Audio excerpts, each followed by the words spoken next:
You're listening to Underestimated, the podcast that helps overwhelmed small business owners turn their size into their unfair advantage so they can grow without burning out. Now, here's your host, Sean Asuka. There's so much hype around all things AI these days, but what happens at the intersection of manufacturing and AI and the human element? And what are the risks of that and what are the benefits? Well, I have the perfect expert with me today. She is my friend Lisa Ryan. She is a fellow speaker. Lisa Ryan, CSP, is the founder of Grategy and the author of the brand new book called Smart Plant: Aligning AI, Automation, and People. And there's a visual reference for those of you watching this on YouTube. She helps manufacturers strengthen leadership, preserve critical knowledge, and build workplaces where people and technology make each other better. I love that. A certified speaking professional, which, as an aside, is like a master's in speaking. So that's what that is. Lisa has worked with organizations across manufacturing and skilled trades to tackle workforce challenges with practical strategies that improve retention, judgment, and long-term performance in an increasingly automated world. Lisa is also a badass who can weld. I know that about you. That goes way back to your welding days. But you told me a little story about your first tour of a salt mine. Yeah, it was a mile underground and 4 miles out. So a couple things about the salt mine is that when you go down there, now, number one, Cargill had spent about a week in safety training. I mean, I knew what to do if there was an explosion, if there was a leak, if there was anything untoward going on. I was trained in what to do. And thankfully, nothing happened because I don't know where freak out would have happened. Yeah. But the other thing, when you're going down there, you sign a little piece of paper and they give you this metal tag with a number on it, which is basically your remains identification tag. So it is really freaky to go down there. But when you get into the mine, it's like this big, like a salt palace. I mean, the walls, everything is made of salt. And it's a very comfortable 68 degrees down there. And when they bring equipment down there, they bring it down there in pieces, they assemble it in the mine, and then it never goes back up to the surface. So when they're done with a big piece of equipment, basically they find an empty shaft and they put it in there and it stays down below Lake Erie or below the Great Lakes forever. That is crazy. And you got lost on your very first time. Yeah, yeah. I went with the new guy and we got lost. So what we did, and we are like 4 miles out on this little golf cart under Lake Erie. What we finally decided to do is we just looked at where the direction of the conveyor belt, and we're like, oh, that must be the exit. So otherwise your little metal remains number would have come into play. Oh, exactly. Well, it wouldn't have been so good for him for his first couple weeks on the job either. Yeah, not good. Oh my gosh. Yeah, that you wouldn't get me down there. Okay, so let's talk about your new book. So Smart Plant. Yeah. You we'll bring it up again. Yeah, there it is. It's such a cool cover. If you're not watching this on YouTube, check it out. Yeah. It is available on Amazon, which we will talk about later, but it is just such a cool cover. It's the Michelangelo painting of the Sistine Chapel, but instead of, God and man, it's a robot and man, and their fingers are touching almost. But what inspired you to write it? Like, why this book and why now? The interesting thing, I've been working with my mentor, Randy Gage, for several years now. And last fall, he gave me a project. He said, I want you to come up with your next 2 books. With AI and with the way that everything is changing at lightning speed, and we're making these decisions that are really impacting the long-term potential health of our company with technology that we believe is going to be the almighty saving grace for us. That is the book that you need to write. And so the challenge was set, the gauntlet was thrown, and the book's out now. Oh my gosh. So I do think the timing is so perfect because things are moving so quickly. And I find it's interesting right now. There's a growing divide. You're either pro AI or you're anti AI. The divide is increasing, I think. Right. And for a lot of plant owners or C-suite, if they're pro AI, do you feel like they're moving too quickly to adopt it? And talk about that first, and then I have a part two to that.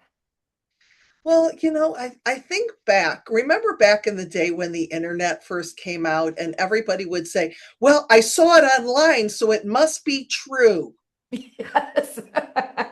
And Yes. now we just look at ourselves and laugh because we Yeah. know that, 80% of stuff that's online is made up. Right. Now we go to AI and it's kind of that same philosophy. Well, AI told me it, or I found it through AI and I asked, so it must be right. Well, AI is extraordinarily good looking at past performance and patterns and thought recognition. So it can make good guesses, but it's the human that has been working on that line for 30 years that has built up that sensory library that no matter how good AI gets, AI is never going to be able to bring to the table the judgment that a human can. And I think that, like in the book, it goes through, it starts in the spring of 2030 and it walks backwards as far as just these little decisions that seem to make sense at the time, but they don't realize the long term repercussions as far as the humans and the judgment that they're losing from for that long term by making things that make sense today. So the short answer is I think that we are looking at the short term successes of AI instead of looking at long term what this could potentially cost us. Do you think that's along the lines like the biggest misconception that leaders have about AI in manufacturing, that it's just going to solve all their problems here Yeah, and well into the because future? yeah, absolutely. Because a lot of times it does. I mean, and when AI's right, it's really right. But I'll tell you, when it's wrong, it's really wrong. And both you and I have had those conversations with our friend ChatGPT, and Yep. Chat will come up with something. It was like, where in the world did you get that? Or how many times I have to tell Chat, don't make stuff up. And Chat, who's now developed a personality, comes back and says, oh, I'm so sorry. I will only look at the things that are real. So Yeah, but the misconception, it keeps doing it. You have to keep it, you have to keep on your toes to keep it doing what it's right? supposed to. So every podcast page, every podcast episode on my website has its own dedicated page, and I try to put like useful information on there, and I try to link it. Like if I have a resource in my vault that can help listeners, I try to link it to that. And so Yeah. I ask my AI agent, do this and tie. It came up with, for last week's episode, 3 resources that don't exist. And I'm like, well, these all sound great, but where are they? Oh, I guess I was hallucinating. Yeah. Yeah, you were. So you can't just offload 100% of any task to AI. Right. Well, and I Maybe think that someday, I don't know. yeah, well, and when you look back on it, when we first started with automation, the humans and the robots worked side by side because it was the humans programming the robots. They kind of learned together. They saw what was happening, but it was garbage in, garbage out. If the human didn't tell the robot what to do in programming, the robot wouldn't do it. Right. Now with AI, the machines are learning as they go, Yeah. and sometimes the answers, I mean, they are mind blowing how much AI helps and sees things that are right in front of you, but you don't have the capability to see. So I think that a lot of times we're so in awe of the answers that are really, really good that we just assume that everything is going to be that good. And we don't realize that it doesn't have the capacity to learn from those one-offs that may Right. happen once every 5 or 10 years, but when they do happen, they can cost us a lot of money in downtime. Yeah, lost customers, all the works. And the awe that you are talking about, I think we're in that awe phase Yeah, right now, where you talk in the book. What is the company? Oak Ridge, Oak Ridge Industries, and Oak there is a Ridge. story behind that. I actually live in the Oak Ridge development in my city. I just Okay. and I just like the name, so Yeah, I figured that Oak Ridge Industries, that sounds really good. it So does. there's a little personal connection to the name of my fictitious company. So for those of you who have not read the book yet, it's written, as she said, it's like a story that is in the future, and then it keeps coming back a couple years in time to when the decision was made to automate. And then it looks forward a little bit and then a lot about what's happening based on all those decisions. So it's really cool. It makes it a really easy read because there's a plot.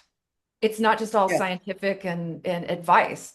So I really appreciated that because I don't have the very deep knowledge of manufacturing that you do. So Yeah. I think that's awesome. But so talking about the awe phase that we're in right now, you even talk about in the book how it's making humans step back and give up um, give up their discernment, their judgment, because they think, oh, AI must know better. Yeah.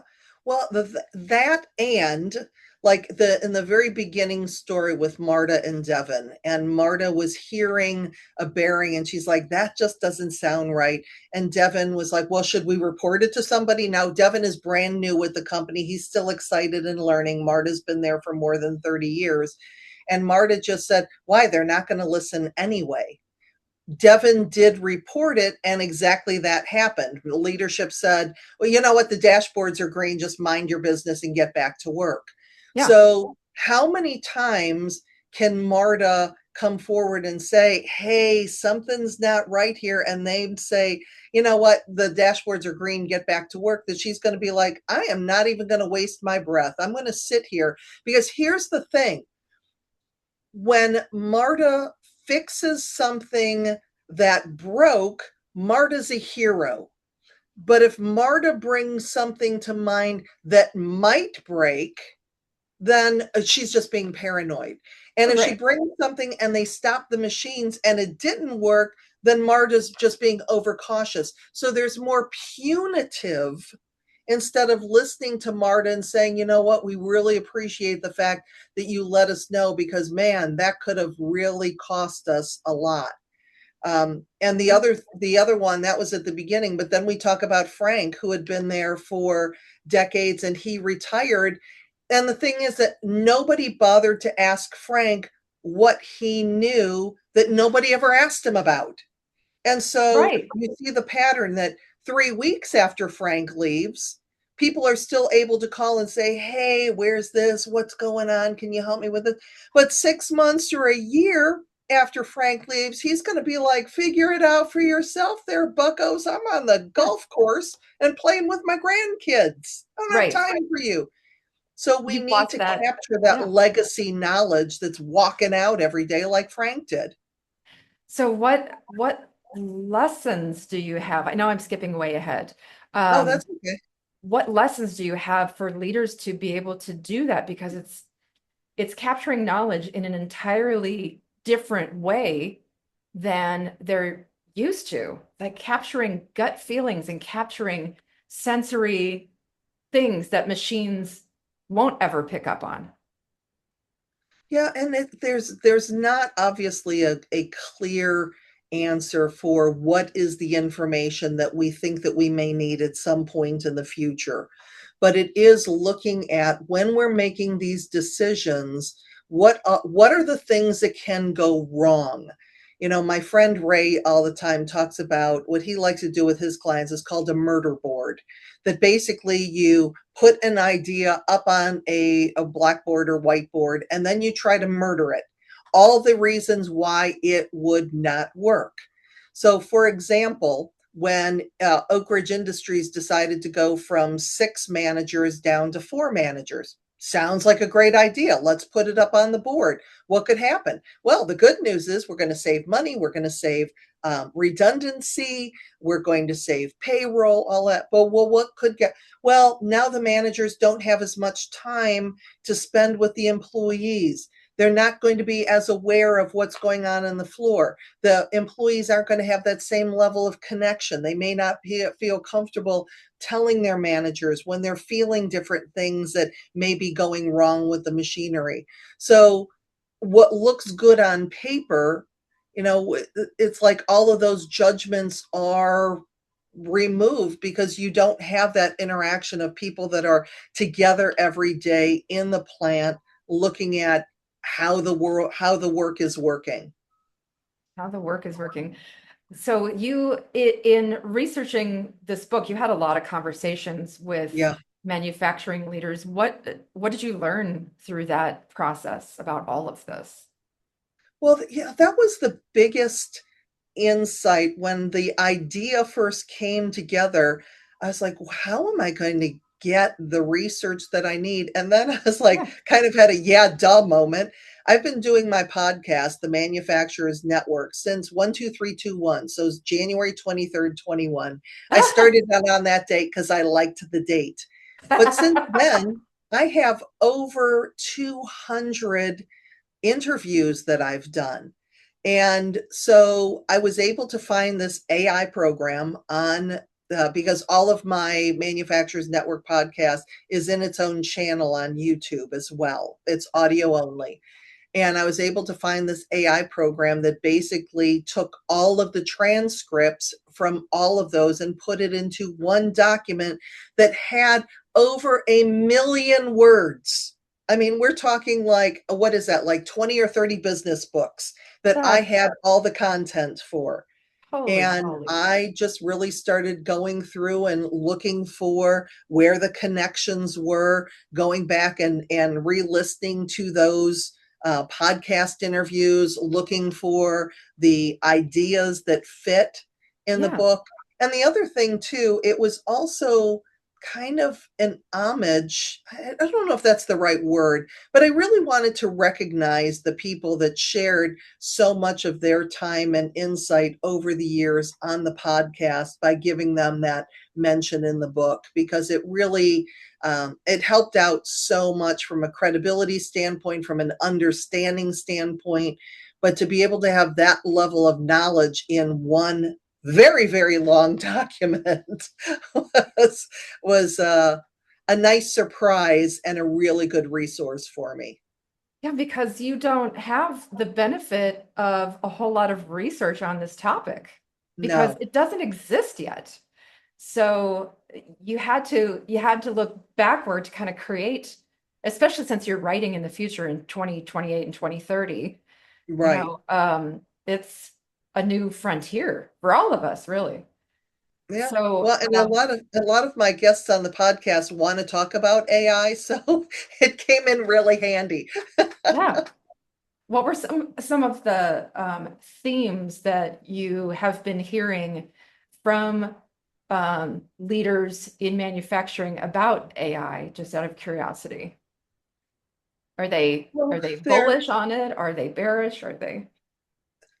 I think there's again a little bit of everything, because you have some plants that are some leaders at plants who are all in, who are looking at what is the best way that we can use technology to integrate with what we're already using in a way that our employees will find helpful, that we're not just coming in with some new bright shiny object that we're throwing at our employees and saying, hey, start using this, but we're getting the feedback. So there's the companies on that side of the equation that are doing everything right. And then you have the other side that, we've been doing it this way for 40 years. Why would we change now? And they're not listening to their employees. You figure you have people coming in. We're working so hard to try to get younger people to consider manufacturing as a career option. And when they come in and they're like, this is awesome, we get to make stuff, and I'm so excited about it. Did you ever think about doing it this way? Or, hey, I got this app that may be able to help. Or, what about this? And the reaction being, you know what, you need to pay your dues. Who do you think you are coming in with all these newfangled ideas? We've been successful here for 75 years. We don't need your little apps and stuff. So again, when people are not being listened to, number one, they're not going to stay. And number two, you're preventing your business from potentially getting what it needs to move forward. So, and I think that we will always have that. There will always be companies on that good side of the schedule, on the scale, who are doing things well. And those are the organizations that I work the best with, because it's the people who are already doing things well and want to do them better. I know, and you've probably had this too. When somebody walks up to you at the end of a program and you're like, my company really needs you. It's like, there's not a chance they're going to hire me because they don't see the benefit in moving things forward. Right. So Right. we have to come to, I guess, this kind of balancing where we're looking at, you know, what are our decisions, what are the long-term effects of our decisions, and how can we still take advantage of the knowledge of the people and the judgment that we have with us, especially the baby boomers and older Gen Xers that are on their way out the door, taking all of that knowledge and history with them. Exactly. And that is going to cost so much money, the loss of knowledge, the risk that it brings with it. And we've seen that a lot during COVID of the brain drain of really experienced workers being let go in favor of the savings of hiring newer workers. And the newer workers in this scenario are AI bots who don't have the experience, but also incoming, young people that don't have the experience and haven't shadowed, some of these veterans as long as they could have. Yeah. And some of the things in the book are, look at look at your different shifts and the experience level of people on the shifts. Because if you have 30 years and 20 years and 10 years and 6 months all on the same shift, they're going to learn from each other, mentoring, reverse mentoring, all of that. But if you have everybody on a shift who's been there for fewer than 3 years, you're kind of setting yourself up for a big problem in the future, because they don't know what they don't know, and they don't know who to ask. Yeah. And the who to ask might be gone. Exactly. Frank, who retired from Oak Ridge. Yeah, exactly. Nobody woke up and said one day, you know what, let's just mess everything up. Let's make a decision that is just going to blow everything up 5 years from now. No. Yeah. Yeah. And that's what I liked about in the story with Denise, is that, leaders would bring stuff to her like, having 6 managers, that's a little redundant. And Denise, okay, that sounds fine. And then when the training program that used to be, we were spending 3 weeks doing training, that's a little redundant, because the final week, all they're doing is they're shadowing people. Let's just bring it down to 2 and have them do a lot of that work on the computer. Well, they just lost all, and it's like, yeah, that does make sense. There's a lot of redundancy. So there's these little decisions that, like you said, they look good. They seem to be what we need to move it forward, but it doesn't all happen in a blaze of glory. No, you can go out in a blaze of glory too. So, if a CEO is listening today, and if they could do one thing this week to prepare their workforce for the future, what would that be? Look at the people who are retirement eligible, and start having interviews with them, of finding out what they know, of capturing their knowledge, of figuring out how you're going to give that to the next generation, and how we're going to do that. Because the thing is that baby boomers are very well known for is, my knowledge is my power. And if I share that with people, that is going to give them an excuse to fire me and bring in somebody cheaper and younger. So if we look at it to say, Bob, you've been here for 30 years. There's a really good chance that you're not going to be here another 30 years physically, on the planet. But the legacy that you have left with our organization has made such a big impact on us. We want to make sure that your legacy continues for the next 30 years. So That's that's why we want to honor you by getting the knowledge so that we know what you know. So we're putting it in a very respectful way. We're acknowledging that, the impact that Bob has had in the last 30 years, and we're making it very safe for him or her to be able to share that knowledge. But the number one thing, I mean, I can't tell you, with the manufacturing associations that I speak to, almost without exception, they will say we have more people leaving the industry than are coming into the industry. So we need to figure out how to capture that knowledge so that we have it for the next generations to come. yeah, exactly. It's an interesting time for sure. So Yes, it your is. book is available on Amazon, and it's in hard copy, and what else? It's Kindle. It's in hard copy and Kindle, and the Audible version, it is on a couple of the other audiobook sites. It is just about on Audible. So we are getting very close to be able to get it there too. Yeah, so by the time you're listening to this, it might already be. Yep. So Lisa, you also mentioned to me before I hit record that you're doing like a 6-week kind of training. Tell me more about Yeah. that, and how can they learn more about that? This actually will be going through the steps in Smart Plant, kind of an additional resource to go along with it. But it'll be a 15 to 20-minute weekly. There'll be the email to go through, a short video to watch, and some activities, an activity resource to do not only yourself, but I encourage you to do that with some of your managers. The checklists that are involved, that give you the opportunity to take that moment to step back, to say, how are we going to capture this knowledge? What is potentially going to be missing? How can we make decisions as far as what AI and automation to bring into the plant? So every week builds on itself. And so that will be also available really soon. It's just, there's so much meat in this book to begin with, but I want to make sure that there's additional resources that also go for day-to-day life, instead of, where is that in the book again? Of, oh, here's the sheet. Let's go through this checklist and make sure that we're on target. So stay tuned. It's coming. And where can they reach you, learn more about you?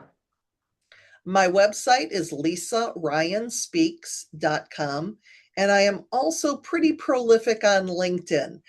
With a name like Lisa Ryan, there are probably 1,700 Lisa Ryans on LinkedIn, but I am, in most cases, the number one Lisa Ryan. Nice.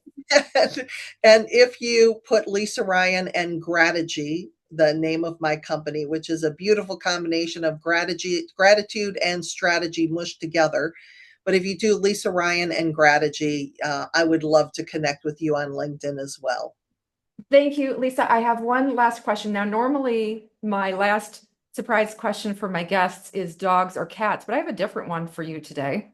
Uh-oh. And that is, so you live in Cleveland, Yes. near Lake Erie. I live in Yeah. Minneapolis. So I want to ask you, which of the Great Lakes do you think is superior? Well, that's a very eerie question, and I'm sticking with the shallowest of the Great Lakes. Not that that is any representation of my personality. I love how you did that. The fact that I am 20 minutes from one of the greatest sources of fresh water in the world, I'm going to keep my lake, because we Yeah, have I'll islands keep mine. too. Yeah, and you also have the salt, all the road salt you need. So Yes, we do. thank you, Lisa. Check out her book, Smart Plant. And thank you so much for being my guest. This is a topic I I don't know much about manufacturing, and I know you are the OG when it comes to any manufacturing knowledge and speaking. And so thank you for being my guest today. I appreciate it. You're very welcome. Thanks for having me. And thank you, everybody, for tuning in. This has been another episode of Underestimated. Thanks for listening to Underestimated, hosted by Shauna Suko. To connect with Shauna, go to thebuyerinsider.com.